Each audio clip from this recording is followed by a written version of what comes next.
기도하겠습니다. 능력의 주님, 주님의 귀한 성암 제단에 부족한 종 세우셨습니다. 사람은 작으나 하나님은 크시오니 말씀 가운데 하나님의 은혜를 더하여 주시옵소서. 예수님의 이름으로 기도합니다. 아멘. 어제 담임 목사님, 외조모님께서 소천하셨습니다. 그래서 목사님은 지금 그곳에 계시고요. 성도님들도 들어보신 분들 많으실 텐데 담임 목사님께서 평소에 외할머니 이야기를 참 많이 하셨습니다. 그래서 늘 목사님을 위해서 기도해 주시고 많은 사랑을 주셨던 할머니신데 하나님의 부르심을 받으셨습니다. 그곳에 하나님의 위로가 임하도록 담임 목사님 잘 돌아오시도록 기도 부탁드립니다. 그래서 제가 오늘 말씀을 전하게 됐습니다. 목사에게 가장 떨리고 긴장되는 설교가 부임 설교라고 생각을 하는데요. 저도 작년 이제 벌써 1년이 지났죠. 처음 부임 설교를 할 때 굉장히 긴장되고 떨렸던 기억이 납니다. 그런데 이제 어제 소식을 듣고 막 준비를 하면서 그때보다 뭔가 더 긴장이 되는 거예요. 왜냐하면 저희가 이제 1년 넘게 늘 인사하고 말씀도 많이 나누고 기도 제목도 듣고 또 기도해드리고 그런 일들을 했는데 생각해보니까 아직 제 설교를 못 들어보신 분들이 많으실 것 같은 거예요. 그쵸? 그래서 막 괜히 기대를 하시면 어떡하나 막 이런 생각도 들고 그 기대를 충족을 못 시켜드리면 어떡하나 걱정도 되고 막 이런저런 생각을 하다가 잠도 잘 못 자고 그랬습니다. 걱정한 만큼 더 잘하면 모르겠는데 그것도 아닌데 말이죠.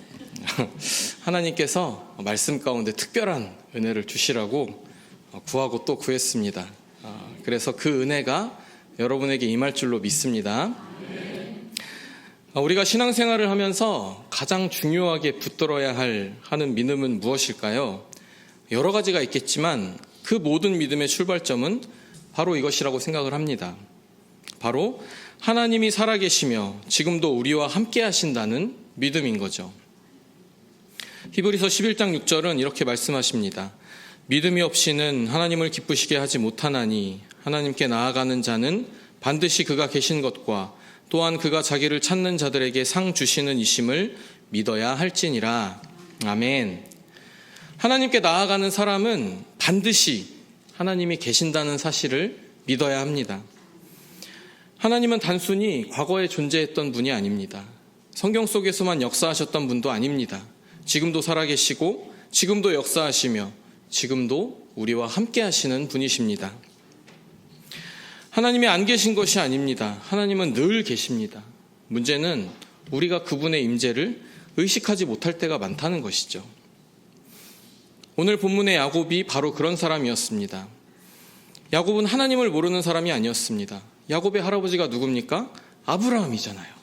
얼마나 많은 이야기를 들었겠습니까? 야곱의 아버지는 누굽니까? 이삭이잖아요. 하나님의 약속에 대해서 수도 없이 들었을 것입니다. 야곱은 분명히 하나님이 계신다는 사실을 알고 있었습니다. 그러나 하나님이 지금 자기와 함께 하신다는 사실은 잘 알지 못했어요. 여러분, 하나님에 대한 지식과 하나님을 경험하는 것은 다릅니다. 누군가가 꿀이 달다 이야기한다고 해서 한번 먹어보는 것과는 차이가 있습니다. 누군가가 바다가 아름답다 설명을 할 수 있습니다. 그러나 직접 바닷가에 가서 서서 파도를 듣고 바람을 맞는 것은 천지차이입니다. 신앙도 마찬가지입니다. 하나님에 대해서 듣는 것과 경험하는 것은 다릅니다. 하나님에 대해 아는 것과 하나님을 경험하는 것은 다르다는 것이죠.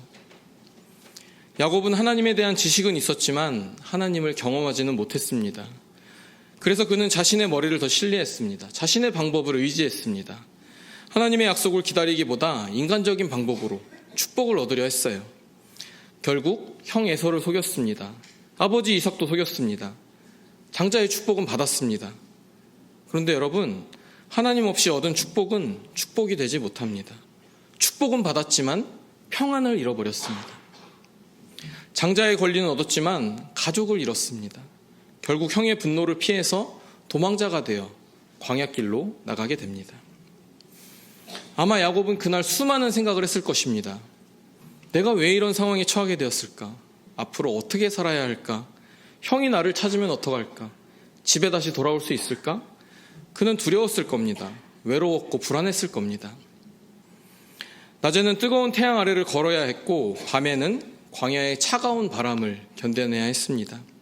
집도 없고 친구도 없고 가족도 없었습니다. 결국 그는 돌 하나를 베개 삼아서 누워 잠을 청하게 됩니다. 그런데 바로 그 밤에 하나님이 찾아오십니다. 이것이 은혜입니다. 하나님은 야곱이 믿음이 좋을 때 오신 것이 아닙니다. 하나님은 야곱이 기도를 많이 했을 때 찾아오신 것이 아닙니다. 가장 연약할 때, 가장 외로울 때, 가장 두려울 때, 가장 실패했다고 느낄 때 찾아오셨습니다. 왜 그렇습니까? 하나님은 은혜의 하나님이시기 때문입니다. 우리는 종종 하나님을 만나려면 모든 것이 잘 되어야 한다 생각할 때도 있습니다. 문제가 해결되어야 한다고 생각을 합니다. 환경이 좋아져야 한다 생각합니다. 하지만 성경을 보면 하나님은 좋은 상황보다 광야에서 사람들을 만나주셨습니다. 모세도 광야에서 하나님을 만났습니다. 엘리야도 광야에서 하나님을 만났습니다. 세례 요한도 광야에서 사명을 받았습니다. 예수님도 광야에서 시험을 이기셨습니다. 그리고 야곱도 광야에서 하나님을 만났죠. 왜 하나님은 광야에서 만나주실까요? 광야에서는 의지할 것이 없기 때문입니다. 광야에서는 인간의 능력이 한계를 드러내기 때문입니다. 광야에서는 비로소 하나님만을 바라보기 때문입니다. 어쩌면 우리 인생의 광야도 마찬가지일 것입니다. 질병이라는 광야가 있을 수 있습니다. 경제적인 어려움이라는 광야가 있을 수도 있습니다. 가정의 문제, 관계의 상처라는 광야가 있을 수도 있습니다. 우리는 그 광야를 저주하고 싶어 합니다. 빨리 벗어나고 싶어 합니다. 그러나 하나님은 때로 그 광야를 통해서 우리를 만나주십니다. 그래서 성도는 광야 자체보다 광야 가운데 계시는 하나님을 바라보아야 합니다. 야곱이 잠든 그 밤 하나님께서는 놀라운 환상을 보여주셨습니다. 하늘에 닿은 사닥다리가 보였습니다. 그리고 하나님의 사자들이 그 사다리를 오르락내리락 했습니다. 그 장면은 무엇을 의미할까요? 하늘과 땅이 연결되어 있다는 것입니다. 하나님은 멀리 계신 분이 아니라는 겁니다. 하나님은 야곱을 버리지 않으셨습니다. 그리고 하나님께서 직접 말씀하십니다. 내가 너와 함께 있어 내가 어디로 가든지 너를 지키며 너를 떠나지 아니하리라. 여러분, 이 약속은 야곱만의 약속이 아닙니다. 오늘 우리에게도 주시는 약속입니다. 하나님은 우리에게도 말씀하십니다. 내가 너와 함께 하겠다. 내가 너를 지키겠다. 내가 너를 떠나지 않겠다. 이 약속이 우리에게 하시는 약속임을 믿으시길 바랍니다. 이 말씀을 들은 야곱은 잠에서 깨어나 놀라운 고백을 합니다. 여호와께서 과연 여기 계시거늘 내가 알지 못하였도다. 이렇게 고백을 해요. 저는 이 말씀이 참 좋습니다. 왜냐하면 하나님은 그날 밤 갑자기 오신 것이 아니기 때문입니다. 원래 거기 계셨습니다. 야곱보다 먼저 광야에 계셨습니다. 야곱이 몰랐을 뿐입니다. 우리도 마찬가지입니다. 하나님은 이미 우리 가정에 계십니다. 하나님은 이미 우리 직장에 계십니다. 하나님은 이미 우리의 문제 가운데 계십니다. 하나님은 이미 우리의 눈물 가운데 계시다는 것이죠. 그런데 우리가 그것을 보지 못하는 것입니다. 그래서 성도에게 가장 필요한 것은 환경의 변화 이전에 영적인 눈이 열리는 것입니다. 하나님이 여기 계시구나. 하나님이 나를 떠나지 않으셨구나. 하나님이 지금도 일하고 계시구나. 이 사실을 깨닫는 순간 모든 것이 달라지기 시작합니다. 그렇다면 하나님이 여기 계심을 깨달은 사람에게 나타나는 첫 번째 변화, 그것은 무엇일까요? 바로 거룩한 두려움입니다. 본문 다음 17절을 보면 야곱은 잠에서 깬 후 이렇게 말합니다. 이에 두려워하여 이르되 두렵도다 이곳이여. 이 두려움은 세상을 향한 두려움이 아닙니다. 하나님을 향한 경외심입니다. 지금까지는 형 에서가 두려웠습니다. 미래가 두려웠습니다. 광야가 두려웠습니다. 그런데 하나님을 만나고 나니 두려움의 대상이 바뀌게 된 것이죠. 성도 여러분, 사람이 하나님을 만나면 가장 먼저 자신을 보게 됩니다. 하나님의 거룩함 앞에서 자신의 부족함을 발견하게 됩니다. 이사야 선지자가 그랬습니다. 성전에서 하나님의 영광을 보았을 때 화로다 나여 망하게 되었도다 라고 외쳤습니다. 베드로도 마찬가지였습니다. 예수님께서 행하신 기적을 경험한 후에 주여 나를 떠나소서 나는 죄인이로소이다 라고 고백했습니다. 왜 그렇습니까? 하나님의 빛이 비추어질 때 비로소 자신의 모습이 보이기 때문입니다. 어두운 방 안에는 먼지가 보이지 않습니다. 그러나 햇빛이 창문으로 들어오면 공중에 떠다니는 먼지까지 보이게 되죠. 마찬가지입니다. 하나님의 임재를 경험하면 자신의 교만함이 보입니다. 자신의 욕심이 보입니다. 자신의 죄가 보입니다. 그래서 하나님 앞에 겸손해지는 것입니다. 오늘날 우리가 살아가는 세상은 하나님을 두려워하기보다는 사람을 두려워하도록 만듭니다. 사람의 평가가 두렵습니다. 사람의 시선을 의식하게 됩니다. 사람들의 인정에 목말라 합니다.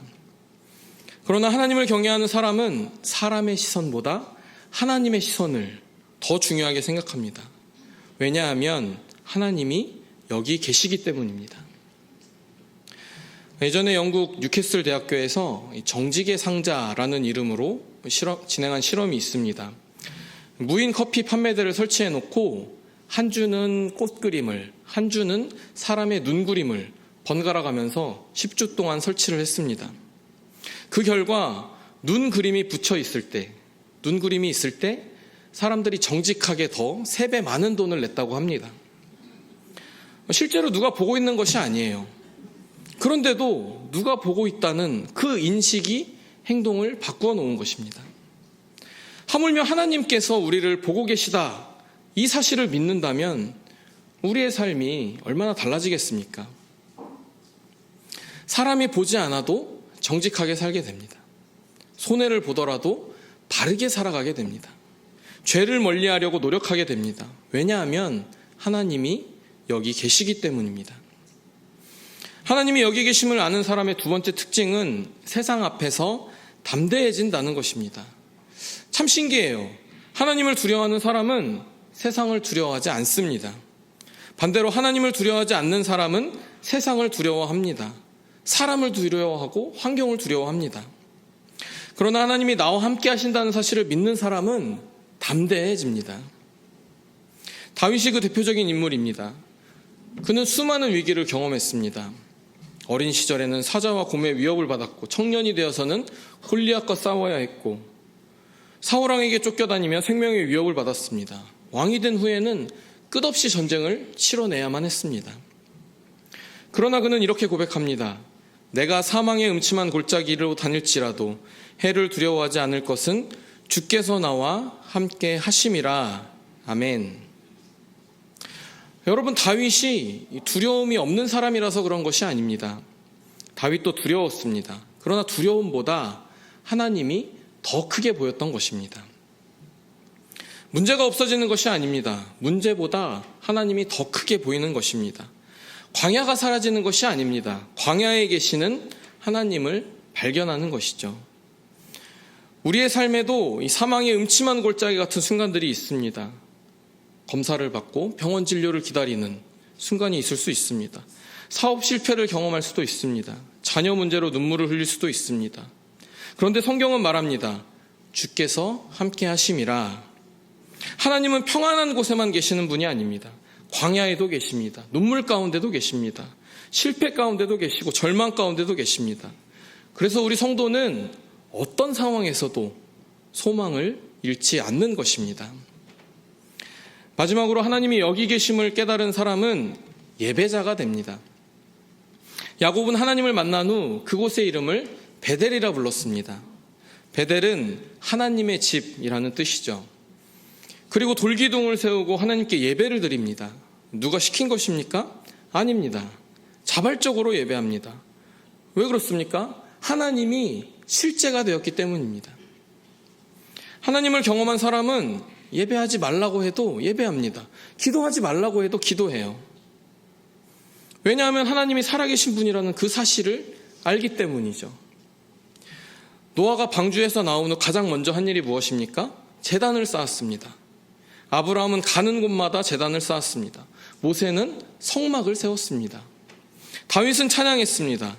하나님을 경험한 사람의 공통점은 바로 예배였습니다. 오늘날 많은 사람들은 예배를 의무처럼 생각합니다. 기도를 숙제처럼 생각해요. 그러나 하나님이 실제가 되면 모든 것이 달라집니다. 사랑하는 사람을 만나는 것이 부담입니까? 아닙니다. 보고 싶은 사람과 대화하는 것이 의무입니까? 아닙니다. 기쁨이죠. 하나님을 사랑하게 되면 예배도 그렇게 됩니다. 기도도 그렇게 됩니다. 억지로 하는 것이 아닙니다. 하나님과 함께하는 시간이 가장 소중해지는 것이죠. 이사야 56장 7절에서 하나님은 성전을 가리켜 만민이 기도하는 집이다 라고 말씀을 하셨습니다. 기도는 단순히 무엇을 얻어내기 위한 수단이 아닙니다. 하나님과의 교제입니다. 하나님과의 만남입니다. 하나님이 여기 계심을 믿는 사람은 자연스럽게 기도의 사람, 예배의 사람이 되는 것입니다. 성도님들과 대화를 하면서 가장 많이 듣게 되는 기도 제목 중 하나는 자녀들의 믿음 회복에 관한 것입니다. 어렸을 때는 잘 믿었던 자녀들이 지금은 믿지 않는다며 그 자녀들과 함께 예배하고 싶어서 그 자녀들이 예배의 자리에 나왔으면 좋겠어서 눈물로 고백하시는 것을 보게 됩니다. 저는 분명히 그 자녀분들 중심에 이미 믿음의 씨앗이 있다고 믿습니다. 그 씨앗이 싹이 나고 성장하여 장성한 믿음이 되려면 방법이 무엇이겠습니까? 바로 하나님을 만나고 하나님의 함께 하심을 깨닫는 것입니다. 자녀분들에게 어떻게 권면하고 계신지 모르겠어요. 제가 감히 권해드리는 방법은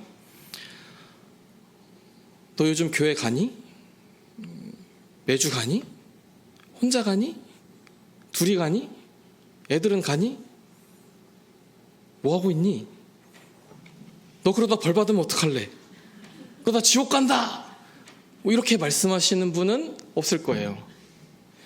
하지만 하나님의 때를 기다리면서 참고 또 참으셔야 됩니다. 참고 또 참으셔야 돼요. 진짜 하고 싶은 말은, 너무너무 하고 싶은 그 말은 하나님께 하시고, 자녀들에겐 어떤 상황에서도 늘 같은 말을 해주셨으면 좋겠어요. 하나님이 너를 사랑하신다. 하나님이 너와 함께 하신다. 부모님이 한결같이 하시는 그 말씀은 자녀들의 인생에 지대한 영향을 끼칩니다. 그렇게 계속 말씀해 주시면 하나님의 때에 그 말씀이 힘을 발휘할 것입니다. 저희 어머니는 어려서부터 정말 많이 저에게 수천 번도 더 얘기하셨어요. 뭐라고 하셨냐? 아들아, 너는 엄마 아빠가 하나님께 드리기로 작정을 하고 새벽에 일어나서 목욕제기를 하고 목사님께 가서 안수기도를 받고 너를 가졌다. 그냥 이렇게 보통은 그렇잖아요. 보통은 가진 다음에 서원을 한단 말이에요. 근데 저 같은 경우는 서원하시는 과정까지 이미 서원을 하고 저를 가지신 거예요. 그렇다 보니까 쉽지 않았습니다. 제 주변에 이렇게 부모님이 서원해서 이렇게 자랐다 이런 친구들 많은데 멀쩡한 사람이 별로 없어요. 이게 정말 굉장히 힘들고 부담도 많이 되고 그렇거든요. 쉽지 않습니다. 그런데 저는 굳이 제 입장에서 그렇게 알고 싶지 않은 과정까지 너무 상세히 알려주셔서 그걸 또 정말 많이 얘기하셨어요. 너는 그런 사람이다. 아버지도 늘 제가 좀 어렸을 때 꿈이 많았거든요. 이거 하고 싶다, 저거 하고 싶다. 이렇게 말씀을 드리면 학생 때 그래, 좋은 생각이다. 하지만 너는 목사가 돼야 돼. 너는 목회자가 돼야 돼. 이렇게 얘기를 하셨어요. 제가 대학교 1학년 때 이제 부모님께서 교회 개척을 하셨거든요.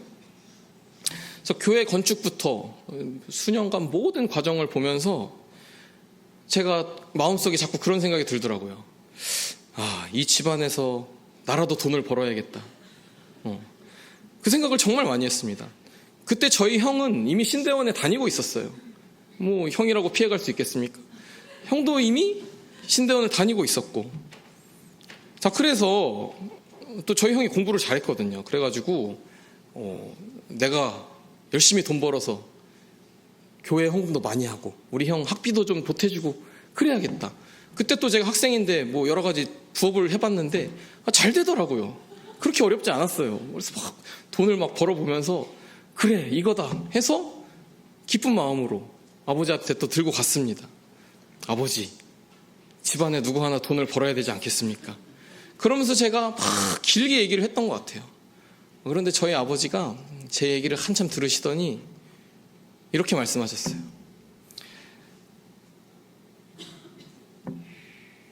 제가 그랬거든요. 아버지도 목사고 아버지도 목사님이고 형도 목사인데 저래도 돈을 좀 벌고 싶습니다.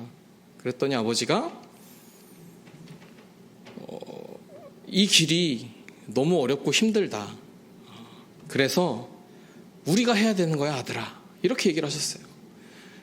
어떤 얘기를 해도 결국에 저는 목사를 할 수밖에 없는 그렇게 계속 얘기를 하셨어요. 한 번도 다른 말씀을 안 하셨습니다. 오직 우리는 목회를 해야 된다 말씀만 하셨어요. 그렇게 한결같이 어려서부터 계속 듣고 자라다 보니까 하나님의 때에 제가 하나님을 꼭 만나야 할 그때에 하나님이 저를 만나주시고 이렇게 목사가 되기까지 여러분 앞에 서기까지 빚으시고 빚으셔서 이렇게 세워주셨습니다.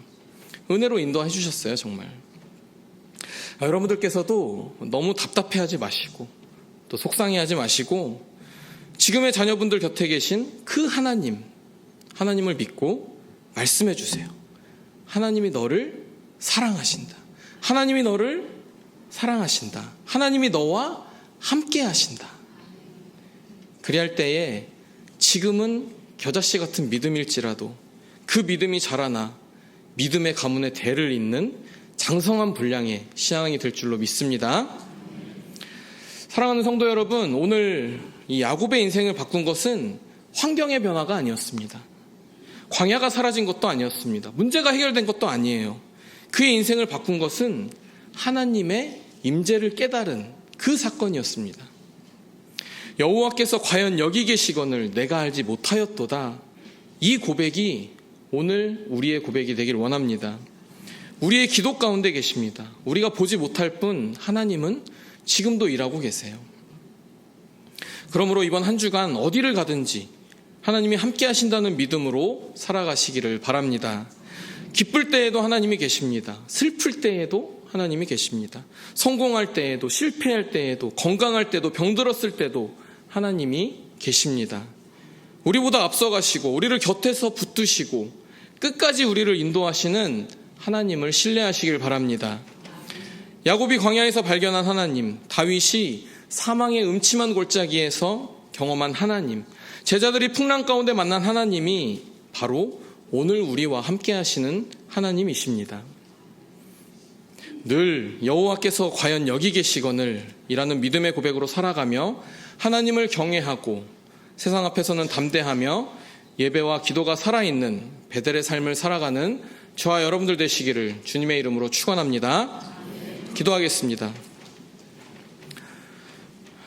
거룩하시고 자비로우신 하나님 아버지, 오늘 말씀을 통해 우리가 서 있는 삶의 자리를 돌아보게 하시니 감사합니다. 야곱이 거칠고 외로운 광야 한복판에서도 하나님을 만나고 여호와께서 과연 여기 계시거늘 내가 알지 못하였도다 고백했던 것처럼 오늘 우리의 영적인 눈을 열어 주시옵소서. 하나님이 여기 계심을 믿기에 사람의 시선보다 하나님의 시선을 의식하는 거룩한 두려움을 갖게 하시고 세상의 그 어떤 거친 광야 앞에서도 낙심하지 않는 하늘의 담대함을 허락하여 주옵소서. 그리하여 우리의 삶이 억지나 의무가 아닌 살아계신 하나님을 매일 경험하는 기쁨의 예배, 베델의 예배가 되게 하여 주시옵소서. 특별히 이 시간 외조모상의 슬픔을 겪고 계신 담임 목사님과 온 유가족 가운데 하늘의 크신 위로를 더하여 주시고 오가는 걸음을 안전하게 지켜주시옵소서. 또한 눈물로 자녀들의 믿음을 위해 기도하는 성도님들의 기도를 들으사 우리 자녀들의 삶 가운데도 주님이 친히 찾아가 주시고 만나 주시고 함께 하시는 은혜를 보게 하여 주시옵소서. 새로운 한 주간도 내가 너를 떠나지 아니하리라 약속하신 그 말씀을 굳게 붙잡고 우리와 임마누엘로 함께 하시는 예수 그리스도의 이름으로 기도드립니다. 아멘.